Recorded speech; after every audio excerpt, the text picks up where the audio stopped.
ओम नमः शिवाय दोस्तों, मैं विकास मल्होत्रा स्वागत करता हूं आपका लाल किताब एस्ट्रो सेंटर चैनल पर। दोस्तों, श्रावण अमावस्या जिसको सावन अमावस्या भी कहते हैं, इस बार 4 अगस्त को बनाई जा रही है। श्रावण अमावस्या बहुत ख़ास दिन माना जाता है। अगर आपकी पत्रिका में किसी भी तरह का पितृ ऋण है, पितृ दोष बन रहा है, या बहुत सारे लोग आपकी पत्रिका देखकर कहा होगा काल सर्प दोष का निर्माण हो रहा है, कुछ लोग तो कहते हैं आंशिक काल सर्प दोष का भी निर्माण हो रहा है।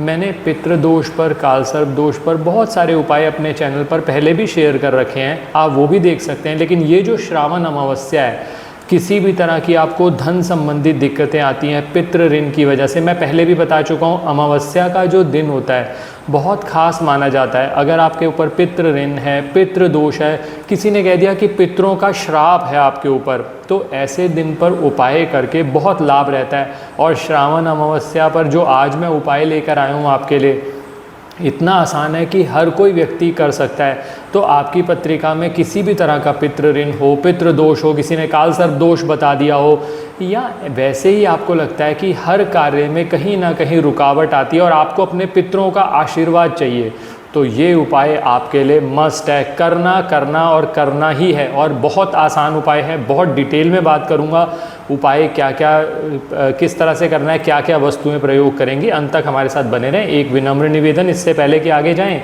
अगर आपने अब तक हमारा चैनल सब्सक्राइब नहीं किया तो प्लीज़ सब्सक्राइब कर दें, बेल बटन को पुश करना ना भूलें ताकि समय पर वीडियोज़ की नोटिफिकेशन आपको आ जाए।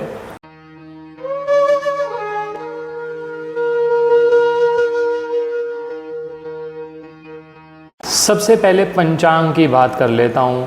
3 अगस्त को जो श्रावण अमावस्या का प्रारंभ होगा वो 3:50 दोपहर को होगा और ये चलेगी 4 अगस्त को 4:48 शाम तक।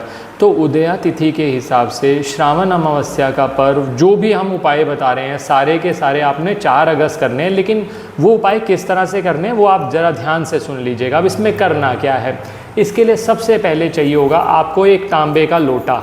ये तांबे का लोटा है, बहुत आसानी से आपके पास होगा भी। ये नया ला सके नया ले आइए, पुराना भी चलेगा, कोई दिक्कत वाली बात नहीं। आपके घर में है, ढक्कन समेत हो तो और ज़्यादा अच्छा होता है, क्योंकि हम इसमें कुछ वस्तु डालेंगे, जो ढक्कन लगा हो तो अच्छा रहता है। तो आपने क्या करना है, एक तांबे का लोटा लीजिए ढक्कन वाला, उसके अंदर, इस तांबे के लोटे के अंदर देसी खांड डाल दीजिए। देसी खांड बहुत आसानी से पंसारी की दुकान पर मिल जाती है। मान लीजिए आप कहते हैं कि देसी खांड नहीं मिल रही, तो चीनी भी आप डाल सकते हैं इसके अंदर, भूरा भी डाल सकते हैं इसके अंदर। इसको आप पूरा भर लीजिए। एक कार्य तो आपने ये किया। दूसरा कार्य आपने करना है चांदी के नाग नागिन का जोड़ा। इस तरह का जोड़ा बहुत आसानी से मिल जाता है आपके आसपास किसी भी ज्वेलर से। इसीलिए ये वीडियो मैं पहले टाइमली अपलोड करवा रहा हूँ अपनी टीम से, ताकि आप ये जो सारी चीज़ें इकट्ठी करनी है वो कर लें। क्योंकि ये जो उपाय होगा, करना तो हमें संडे को है, लेकिन इसकी जो प्रिपरेशन शुरू हो जाएगी शनिवार रात से हो जाएगी। तो समझ लीजिए किस तरह से करना है। तो 2 वस्तुओं का आपने अरेंजमेंट कर लिया। एक ये तांबे का लोटा जिसके अंदर आपने देसी खांड भर ली जितनी इस लोटे के अंदर आए, और चांदी के नाग नागिन का जोड़ा। ये 2 चीज़ें आपने इकट्ठे कर ली। अब आपने करना क्या है, इसके अंदर देसी खांड भरी हुई है और ये जो चांदी के नाग नागिन का जोड़ा है, शनिवार की रात को अपने सिरहाने के पास किसी ऊपर जगह पर, थोड़ी सी ऊपर जगह पर ये दोनों वस्तुएं रख दें। ये वो व्यक्ति कर सकता है जिसको काल सर्प दोष से संबंधित समस्या आ रही है, पितृ ऋण से संबंधित समस्या आ रही है। अब लोग कहते हैं कि हम इन जनरल भी उपाय करना चाहते हैं, गुरुजी आपके उपाय बहुत अच्छे होते हैं, हमें लाभ हुआ है। तो आप ये कर सकते हैं, घर का मुखिया भी ये उपाय कर सकता है या घर की स्त्री भी ये उपाय कर सकती है, कोई एक व्यक्ति भी कर ले। और अगर काल सर्प दोष घर में 2-3 लोगों को है तो सभी उपाय करें अलग अलग। और एक बात ध्यान रखिएगा, अगर ज़्यादा काल सर्प दोष से संबंधित समस्याएं आ रही है तो ज़रूर एक बार अपनी पत्रिका दिखाकर परामर्श ले लीजिए, ताकि स्पेसिफिक रेमेडीज़ आप कर सकें। तो ये आपने कर लिया। अब आपने शनिवार रात को ये रख लिया लोटा, साथ में चांदी के नाग नागिन का जोड़ा। संडे को ये उठाइए, सबसे पहले स्नान कर लीजिए संडे को, क्योंकि इसके बाद आपने मंदिर जाना है। मंदिर में जाकर आप सबसे पहले भोले बाबा पर जल चढ़ाएंगे। जल चढ़ाने के बाद आपने पंचामृत चढ़ाना है। पंचामृत में 5 चीज़ें आपने मिक्स करनी है, जिसमें कच्चा दूध आ जाएगा, गंगा जल आ जाएगा, दही आ जाएगा, घी आ जाएगा, शहद आ जाएगा। ये 5 वस्तुओं को एक कटोरी में घोल कर ले जाइए। जब पहले जल चढ़ा देंगे भगवान पर, तो फिर उसके बाद पंचामृत से अभिषेक करें। और एक मंत्र है, मंत्र अगर आप बोल सकें तो बहुत ही अच्छा, कर्पूर गौरम करुणावतारम संसार सारम भुजगेंद्र हारम सदा वसंतम हृदयारविंदे भवम भवानी सहितम नमामि। ये मंत्र बोलते हुए ये आपने पंचामृत चढ़ा दिया। अब पंचामृत चढ़ाने के बाद आपने फिर एक बार जल चढ़ाया शिवलिंग पर।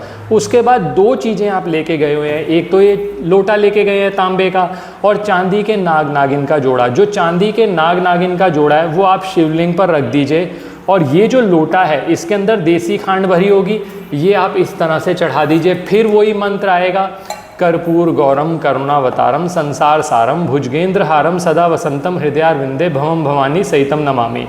ये मंत्र नए म्यूज़िक चैनल पर दिया भी हुआ है, आप वहाँ से भी सुन सकते हैं। डिस्क्रिप्शन में भी ये मंत्र डाल दिया जाएगा, जो व्यक्ति करना चाहे। मान लीजिए आप कहते हैं मंत्र तो सर बहुत डिफ़िकल्ट है, तो ओम नमः शिवाय मंत्र का जाप करते हुए तो ये कर ही सकते हैं आप। तो ये आपने सारी वस्तुएँ चढ़ा दी। अब ये जो तांबे का लोटा था, ये तांबे का लोटा आप घर पर लेकर आ जाइए। चांदी के नाग नागिन का जोड़ा आप वहीं छोड़ाए, खांड आप चढ़ा चुके हैं, पंचामृत आप चढ़ा चुके हैं। घर आकर सबसे पहला कार्य ये करिए कि स्नान कर लीजिए। स्नान कर, और जब आप ये वस्तुएं चढ़ा रहे हैं, जैसे देसी खांड चढ़ा रहे हैं, नाग नागिन का जोड़ा चढ़ा रहे हैं, तो भगवान शिव से प्रार्थना करें कि अगर आपके पितरों को के क्रोध की वजह से, पितृ दोष की वजह से, काल सर्प दोष की वजह से आपको ये सब समस्याएं आ रही हैं, आपके जीवन में कहीं ना कहीं ग्रोथ की कमी है, पैसे की कमी है, कर्ज बहुत बढ़ गया है, आप निवेदन करें। भोले बाबा तो वरदान देने के लिए बैठे ही हैं, मैं पहले भी अपने वीडियोस में बात कर चुका हूँ। आप ये करते हुए सामग्री चढ़ा के आइए। जब आप ये वापस आकर रखेंगे तो आप देखेंगे कि इससे काल सर्प दोष, चाहे पितृ दोष या पितृ ऋण जो भी होगा, उससे बहुत हद तक आपको निजात मिल जाएगी। आशा करता हूँ दोस्तों वीडियो पसंद आया होगा। अगर वीडियो पसंद आया तो लाइक करें, बाकी लोगों के साथ भी शेयर करें। चैनल पे नए हैं, अब तक सब्सक्राइब नहीं किया तो प्लीज़ सब्सक्राइब कर दें, और कमेंट्स में जय शिव, ओम नमः शिवाय, हर हर महादेव ज़रूर लिखें। ये भगवान के दरबार में आपकी हाजिरी होगी, आपके सारे काम बन जाएंगे। धन्यवाद दोस्तों, ओम नमः शिवाय।